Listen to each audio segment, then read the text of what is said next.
जय हिंद दोस्तों, स्वागत है आप सभी का अनअकैडमी के पाथ फाइंडर चैनल पर। दोस्तों, अनिश्चितताओं के इस दौर में भारत और आसियान के संबंध वैश्विक स्थिरता और विकास के लिए एक महत्वपूर्ण मजबूत नींव के रूप में भर रहे हैं। जहां दोस्तों प्रधानमंत्री नरेंद्र मोदी ने कल यानी रविवार को आसियान देशों के नेताओं से कहा कि भारत आसियान साझेदारी जो दुनिया की लगभग एक चौथाई आबादी का प्रतिनिधित्व करती है, इस युग की अनिश्चितताओं में एक मजबूत आधार बन रही है। और ये बयान दोस्तों ऐसे समय आया जब आसियान देश अमेरिकी राष्ट्रपति डोनाल्ड ट्रंप के टैरिफ से परेशान होने के बावजूद अमेरिका और चीन के बीच किसी भी पक्ष को चुनने से सावधानीपूर्ण बच रहे हैं। वहीं दोस्तों चीन को ध्यान में रखते हुए प्रधानमंत्री ने एक बहुत बड़ा स्टेटमेंट दिया कि 2026 को आसियान भारत समुद्री सहयोग वर्ष के रूप में जाना जाएगा। और उन्होंने बोला, this is the Asian India year of maritime cooperation. ASEAN India year of maritime cooperation घोषित किया दोस्तों। और इसको ध्यान में रखते हुए फिलीपींस के राष्ट्रपति मार्कोस ने भी अपने साझा सरोकार के समाधान के लिए भारत की ओर देखने की बात कही है। जी हाँ दोस्तों, ये सारी अपडेट्स आज आपको हम बताने आए हैं। और देखिए इंडियन एक्सप्रेस की ये खबर जिसको 27 अक्टूबर को कवर किया गया है कि amid uncertainties our ties a foundation for stability development PM to ASEAN. और दोस्तों उससे भी बड़ी खबर एक और मिल करके आई है, जब यूएस टाइज विद पाक not at expenses of deep relationship with India Rubio. दोस्तों ये खबर इसलिए ज्यादा इंपॉर्टेंट है कि दूसरी तरफ जहां भारत और अमेरिका एक कूटनीतिक रूप से बहुत ही महत्वपूर्ण बने हुए हैं, क्योंकि कुआलालंपुर में विदेश मंत्री एस जयशंकर की मुलाकात हुई है अमेरिकी विदेश मंत्री मार्को रूबियो से। और उन्होंने भारत अमेरिकी संबंध को एक गहरा ऐतिहासिक और महत्वपूर्ण तो बताया ही बताया, साथ में उन्होंने जो सबसे ज्यादा इंपॉर्टेंट बात बोली, रूबियो ने बोला कि पाकिस्तान के साथ अमेरिका के संबंध भारत के साथ उसके गहरे रिश्ते और दोस्ती की कीमत पर नहीं आते हैं। ये बयान दोस्तों ऐसे समय आ रहा है जब दिल्ली और वॉशिंगटन के बीच संबंध अभी तनावपूर्ण चल रहे हैं। वहीं दोस्तों दूसरी तरफ अमेरिकी राष्ट्रपति हमेशा की तरीके से बयान देने में वो फेमस है। उन्होंने फिर बोल दिया है कि भारत रूस के तेल की खरीद को पूरी तरीके से कम कर रहा है। वो ऐसे स्टेटमेंट क्यों देते हैं आपको पता होगा। और ये देखिए राष्ट्रपति डोनाल्ड ट्रंप किस तरीके से डांस कर रहे हैं जब उनका कुआलालंपुर के इंटरनेशनल एयरपोर्ट पे उनका वेलकम हो रहा था, और वो वहां पे किस तरीके से एंजॉय कर रहे हैं।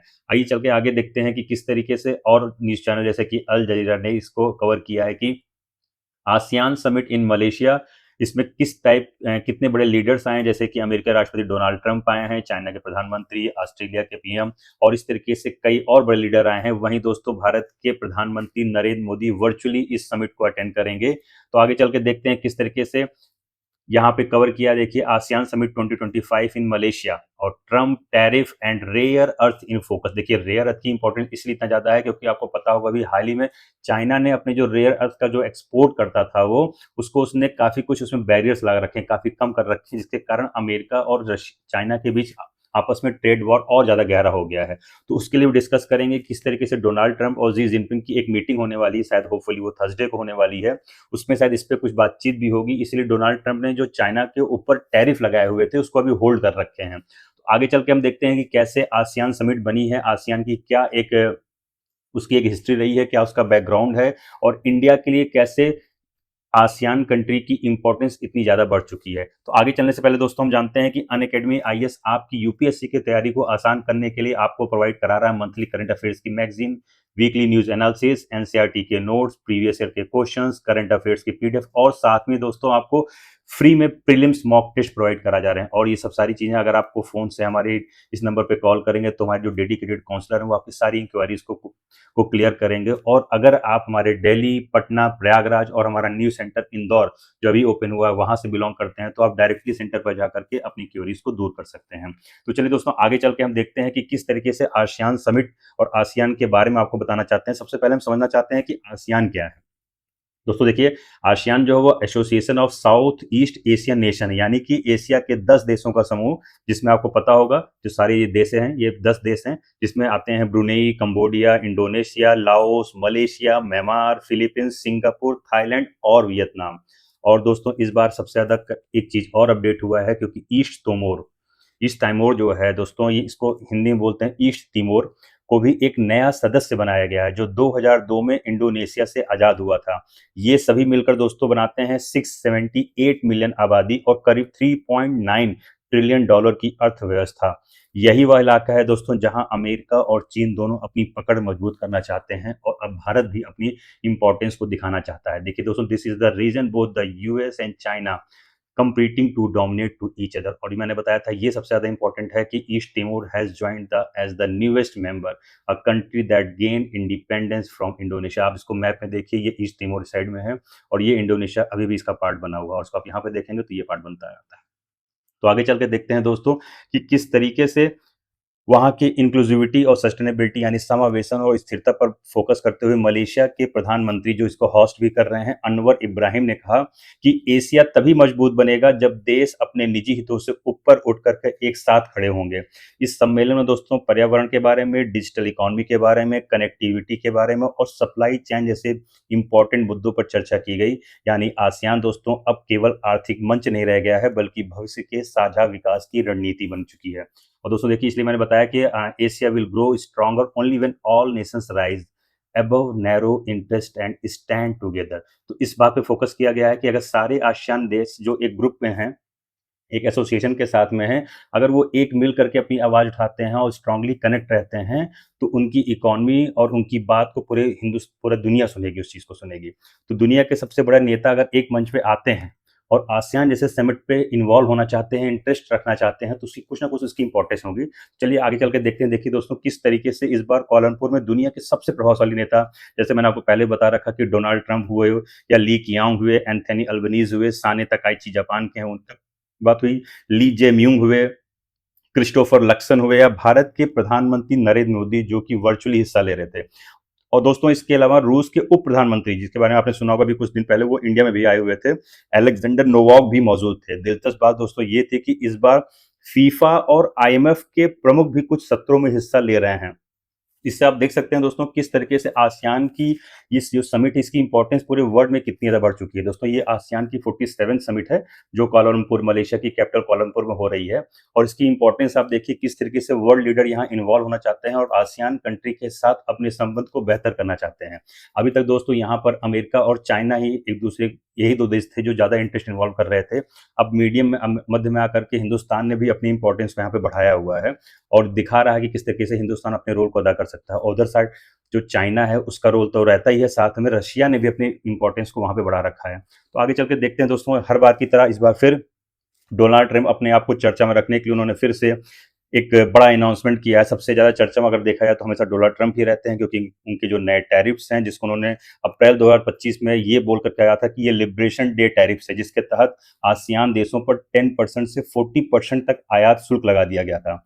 और सबसे ज़्यादा झटका अगर किसी को दिया गया था दोस्तों, आपको याद होगा, वो म्यांमार और लाओस को लगाया गया था, जहां पर 40% तक टैक्स लगा दिए गए थे। और इसके जवाब में दोस्तों चीन ने फिर क्या किया था, आपको याद होगा, जिसके बारे में मैंने पहले बताया कि रेयर अर्थ मेटल्स के निर्यात पर प्रतिबंध लगा दिया था। आपको पता होगा जो रेयर अर्थ मिनरल्स हैं, इनकी इंपॉर्टेंस इतनी ज़्यादा है कि ये हमारे सेमीकंडक्टर हों, मिसाइल के सिस्टम्स हों या इलेक्ट्रॉनिक वाहन हों, वहाँ पे भी इनका यूज़ सबसे ज़्यादा होता है।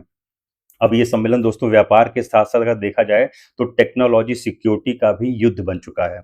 और दोस्तों हर बार की तरह आपको जैसे मैंने बताया कि ये आप जो देख रहे हैं ये मिस्टर डोनाल्ड ट्रंप हैं, और इन्होंने कंबोडिया और थाईलैंड दोनों के जो हेड हैं उनसे शांति समझौता करवाया, और उन्होंने जुलाई में सीमा पर जो हिंसा में हजारों लोग बेघर हुए थे, मारे गए थे, और अब मलेशिया, चीन और अमेरिका की मध्यस्थता से एक सीज फायर एग्रीमेंट साइन हुआ है।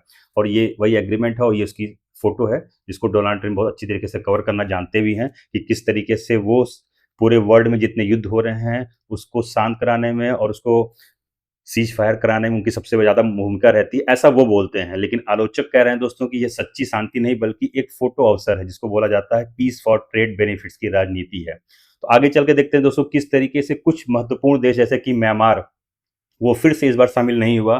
और क्यों शामिल नहीं हुआ, हर आदमी जानता है कि this year Myanmar seat at summit remains empty. इस बार फिर 2021 जब से वहां पे तख्ता पलट हुआ, उसके बाद से म्यांमार की कंट्री का कोई भी रिप्रेजेंटेटिव आसियान समिट में नहीं आ रहा है। और दोस्तों इस साल के सम्मेलन में भी म्यांमार का प्रतिनिधि मौजूद नहीं रहा, क्योंकि 2021 से जैसे मैंने आपको बताया वहाँ युद्ध चल रहा है और आसियान का जो 5 पॉइंट कॉन्सेंसस अब तक विफल साबित हो रहा है। देखा जाए दोस्तों, अगर वहाँ पे जो शरणार्थियों की समस्या, ड्रग्स और हथियारों की तस्करी, पूरे क्षेत्र की सुरक्षा को अस्थिर कर रखा है। आपको पता होगा दोस्तों कि भारत के लिए ये स्थिति बहुत ही आम है, क्योंकि आप जानते हैं कि म्यांमार जो है वो एक्ट ईस्ट पॉलिसी का दरवाजा है और यहीं से हम लोग कनेक्ट होते हैं साउथ ईस्ट एशियन कंट्री के साथ। और मैंने आपको बताया, देखिए किस तरीके से शरणार्थी, ये जो रोहिंग्या हैं, जो इनका यह एरिया है, और ये बुद्धिस्ट पॉपुलेटेड कंट्री म्यांमार है, और वो इनको रिकॉग्नाइज नहीं करते हैं। और किस तरीके से इन शरणार्थियों की हाल आप देखिए, the United Nation has the describe the Rohingya as the most prosecuted minority in the world. तो म्यांमार की इसी कारण वहाँ पे एब्सेंस बना हुआ है। अगर आप देखा जाए कि एक्ट ईस्ट की तरीके से भारत का रोल क्या रहा इस आसियान समिट में, तो आसियान इंडिया साझेदारी को अगर बताया जाए तो अनिश्चितता के इस युग में वैश्विक स्थिरता की नींव, और इसीलिए नरेंद्र मोदी जी ने बोला कि 2026 को ASEAN India year of maritime cooperation घोषित किया गया है। और ये घोषणा प्रतीकात्मक नहीं है दोस्तों, क्योंकि दक्षिण चीन सागर में आपको पता होगा कि चीन की बढ़ती गतिविधियों से पूरे क्षेत्र में एक तनाव बना हुआ है, और भारत फ्रीडम ऑफ नेविगेशन के समर्थन में आसियान के साथ हमेशा खड़ा रहा है। तो आपने देखा होगा दोस्तों, ये जो डिक्लेयर हुआ है जिसमें नरेंद्र मोदी ने बोला कि 2026 को हम ASEAN India year of maritime cooperation की तरह डिक्लेयर करेंगे, और हिंदुस्तान ने बोला है कि India stands formally for freedom of navigation and the rule based order. तो आगे चल के देखते हैं कि किस तरीके से ये जो शक्तियों का समीकरण है, जहां एक तरफ यूएसए है, दूसरी तरफ चाइना है, तो बीच में मीडियम में इंडिया किस तरीके से अपने रोल को अदा कर रहा है। और अगर इसके बारे में देखें तो आसियान, अमेरिका और चीन के बीच संतुलन बना पाएगा क्या हिंदुस्तान, ये एक बड़ा क्वेश्चन है। फिर वही बनेगा जिसे लोग कहते हैं टॉक विदाउट टीथ। अगर ये बात मैं बोलूं कि आसियान के पास अपने फैसलों को लागू करने के लिए कोई मजबूर प्रणाली नहीं है, लेकिन दोस्तों अगर भारत की भागीदारी ने एक तीसरा संतुलन पैदा कर दिया इन देशों के बीच, एक ऐसा लोकतांत्रिक नियम आधारित समुद्री शक्ति जो दोनों महाशक्तियों के बीच स्थिरता ला सकता है, तो दोस्तों को कोई और देश नहीं, बस भारत ही है। तो आखिरी में मैं कहना चाहूंगा दोस्तों कि एशिया में अब नई कूटनीति लिखी जा रही है। एक तरफ व्यापार और टैरिफ, तो दूसरी तरफ दोस्तों विश्वास और पारदर्शिता की बात हो रही है। आसियान 2025 का दोस्तों साफ संदेश है कि जहां हम बात करने जा रहे हैं inclusivity without interference, stability without submission. Bharat के लिए दोस्तों ये समय एक्ट ईस्ट से लेकर के लीड ईस्ट तक का सफर पूरा करने जा रहा है। तो दोस्तों ये जो लाइन है इतनी इंपॉर्टेंट भारत के लिए है। This is not a slogan दोस्तों, it's India defining moment to turn the act east policy into true lead east policy. तो कैसे लगी आपको हमारी वीडियो, कमेंट करके जरूर बताइए। जय हिंद।